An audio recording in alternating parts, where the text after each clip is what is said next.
what I do want to start with, though, is how similar or perhaps how different would you say, based on your experiences and what you've heard from others, is the field of public address announcing in the United States as opposed to Australia?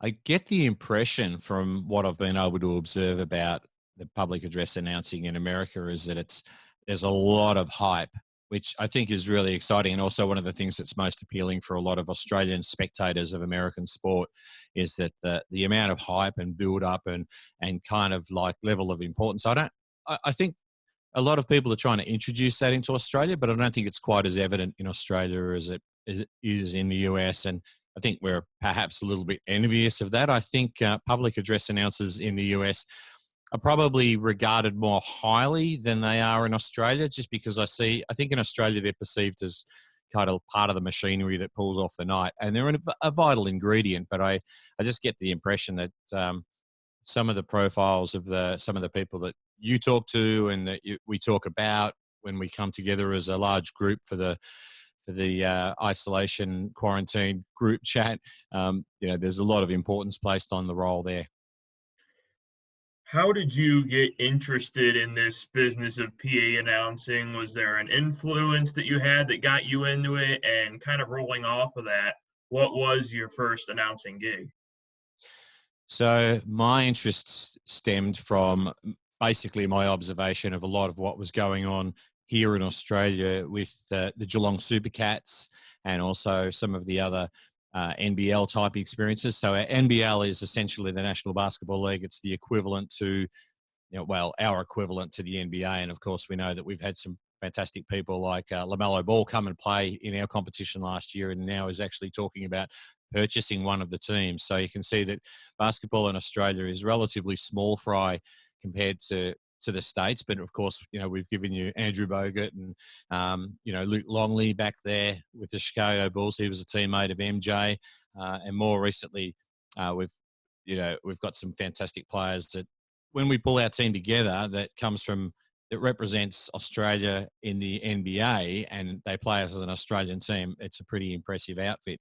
So, but getting back to my involvement, it was really just observing the people that were doing the job over here and thinking, as much as I've never met a microphone I didn't like, probably like most of our public address announcers. And so I thought I backed myself to get involved in that sort of thing.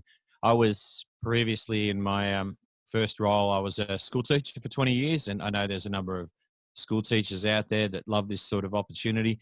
And that was me. So I've never shied away from public speaking, and I've done a fair bit of radio and television. So this just seemed like the logical thing to step into. Talk through some of, I guess, your favorite moments, whether it be something you said or something you announced over a microphone at an event or the event itself. Kind of talk about some of your favorite atmosphere type moments that you've been involved in.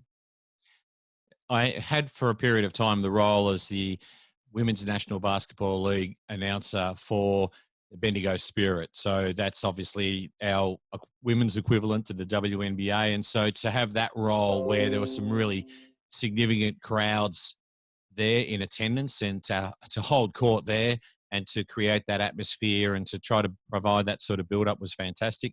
Routinely, we get some really good crowds down at the Geelong Supercats when I was involved there for about 5 years. And then to get the call up to be the court announcer for the final series for our essentially our second tier. So we've got the NBL and then we've got what was the Southeast Australian Basketball League. So essentially second tier, which was still a really, really big thing. And to be called up to be the court announcer there because people had observed what I'd done and liked what I'd done. In terms of some of the most memorable experiences, it was a relatively small fry sort of competition, but there was a bit of a crowd on this particular occasion, and actually happened twice. And what happened was that rather than have an actual live performer singing the Australian national anthem before the game, what we found was that we couldn't find the CD. And so I had to step up and sing the Australian national anthem, which in any sort of normal circumstances, I would have no difficulty doing because it's something that I've sung many times and I know really, really well. But the funny thing was, when you're there in the the heat of the moment, and there's a lot of pressure on you, and you're just thinking, I can't forget the words. I can't forget the words. I'll make a fool of myself here. But I stepped up and I sang it. And then, of course, I was really absolutely delighted when I thought, oh, my goodness, look, I've got a standing ovation to the Australian national anthem. And then, of course, I realised, of course, they were standing. It was the national anthem, wasn't it? But at least they gave me some rich applause. I bet. So, what how I get let me rephrase that question. What kind of preparation goes into a typical game day for you? I'm sure it varies depending on what exact sport you're working, but you can just pick one, I guess, and let me know what kind of preparation are you going through on a typical game day? So I have a nice, neat score sheet. Let's talk basketball because I do a fair bit of sport announcing across a range of sports here in Australia. But with the basketball in particular, the interesting one there is that I actually keep running tallies of players' performances in terms of baskets, essentially, and points scored. Okay. Whereas most court announcers here in Australia don't do that. And a lot of scoreboards in Australia don't actually demonstrate or don't actually indicate how many points any given player might have scored. So what I do is that I have a running tally. And so I'll repeat, that, Joe Bloggs has just scored his third three and he's up to 15 points for the game and things like that. And I know a lot of people really, really enjoy that. But of course, that necessitates a fair bit of preparation beforehand because I have an especially designed score sheet that allows me to sort of just tick the baskets off as they happen, and also fouls and things like that. So obviously, just in terms of preparing the score sheets and getting the names right and getting the numbers in order, because I just cannot stand having numbers that are not chronologically arranged. I know that's a great frustration for all of us. I really pride myself as a television journalist and also a radio announcer and someone who just enjoys getting things right, like we all do. We're probably all got this element of perfectionism, but I always go to the opposition team and have a chat to their manager or their coach or whatever during the lead up to the game, just to make sure that I'm actually pronouncing their players' names right. And I know a few people have spoken in the group about the absolute pride they take in getting people's names right and knowing when someone from the opposition comes over and commends you on the fact that you've done a job well because you've actually pronounced the person's name right for the first time this season, then that's obviously really, really satisfying. So just little things like that take a fair bit of time, but actually play such a significant role in presenting the night appropriately. And I think that's something that we can all take some pride in. You talk about enjoying the role that you're in. I feel like that's even something I've heard over here in the States about the day you stop having fun doing that, quit. How much fun are you having getting to have these jobs, and how much of a role has that played in terms of sustaining these roles that you do have? Absolutely. The enjoyment factor is absolutely critical because you're exactly right. Like once we stop enjoying what we're doing, then it's time to stop, isn't it? Really. So it's quite funny because often when I'm involved with currently I'm doing some court announcing with the Werribee Devils in the Victorian Basketball League, and so there's a lot of really young players there, and I'm sure that they look and think, why is a mid-50s guy coming along and getting so excited and pumping this up and playing music that is so upbeat and doing all these things that, perhaps he should be just sitting back and relaxing typically. But I love it. I love the build up and I love the excitement that we can generate. And in some of my past experiences, we've had the occasion where, the lights will be blacked out and then we'll have, Yeah. the cheerleaders lining the pathway for the players to come out, and we'll have the spotlight on the players coming out and all those sorts of razzmatazz types of things, which I suppose for a lot of court announcers are commonplace, but they're not so commonplace over here in Australia. And it's something that when we do have those special occasions, it just gives it a lift and makes it even more special for sure. What kind of people from a game operation standpoint are you typically dealing with? Because I'm sure it varies depending on what level of play you're announcing, but uh, something like, a sports information director with pronunciations and maybe it's historical nuggets if a player's about to break a record or something like that. What kind of people do you come across on a typical game day in terms of making sure the show's going to run in the right way? Yeah, so currently my basketball arrangement is, as I said, with Werribee, with the Victorian Basketball League. And so we'll have, say, a game night coordinator, and we'll have a few people that are, the bench scorers and things like that. We'll have the respective team managers. We'll have the coaches. I normally give the coaches the heads up because I'll come down onto court prior to the game.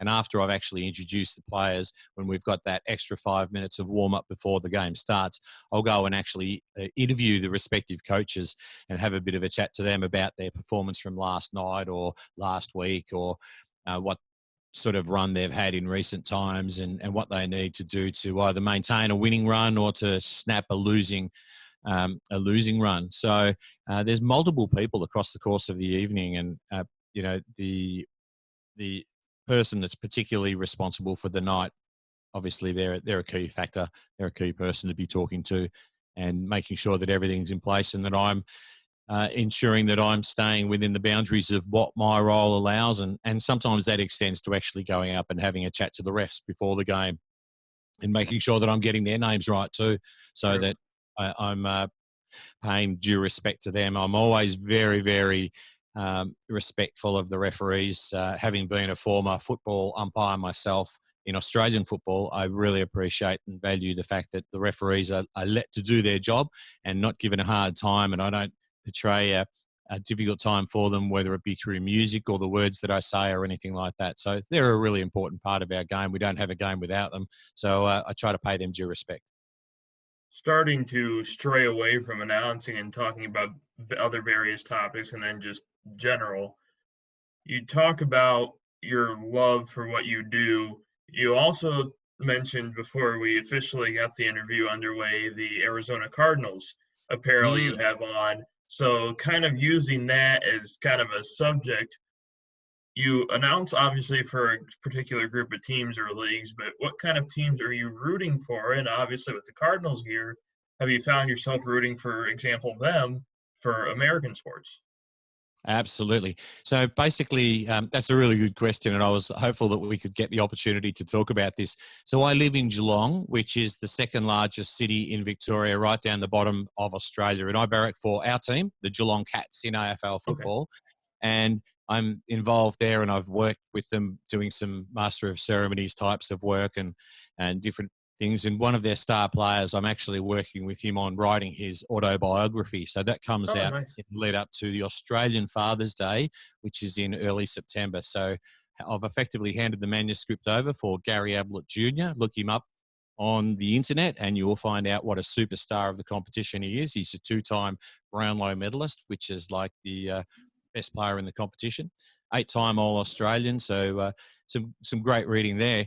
Now, to talk about my allegiance and affection for US sport, I know we've sort of lightly spoken about this, and Yeah. I must say there is just such enthusiasm in Australia for US sport.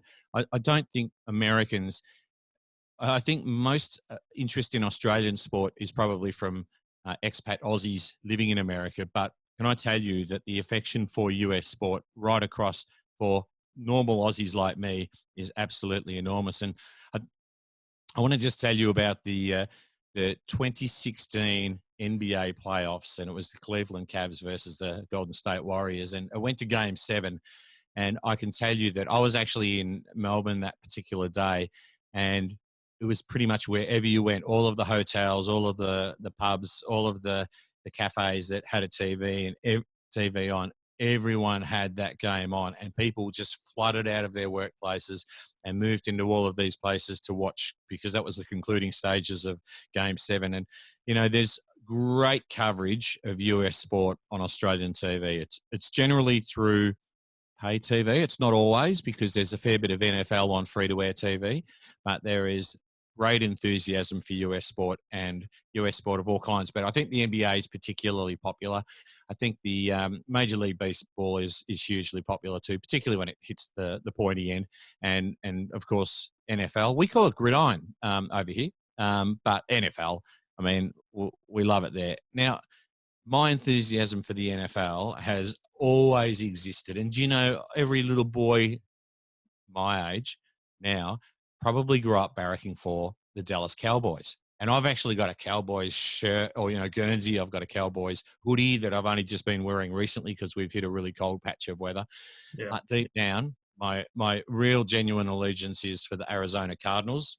There it is, Nice. Arizona Cardinals. And I think I picked up on the Arizona Cardinals when I think Kurt Warner first made his way Oh, yeah. there. I'm a massive fan of Kurt Warner. Okay, this is when Kurt, obviously, I've got a couple of Kurt Warner Nice. books. Love him, and of course he with the Rams was successful, and then I saw him have some success with the Arizona Cardinals, and then of course into 2008 2009 season where they eventually went down to the Pittsburgh Steelers in that final, and that was really heartbreaking to see, but it was Yeah. just enormously exciting. And I've got the DVD of that game, and Ben Graham, who's the Aussie punter that went over and actually Right. played with the Arizona Cardinals. Ben Graham and I went to the same school. Ben Oh, Graham's father was a teacher of mine at that school.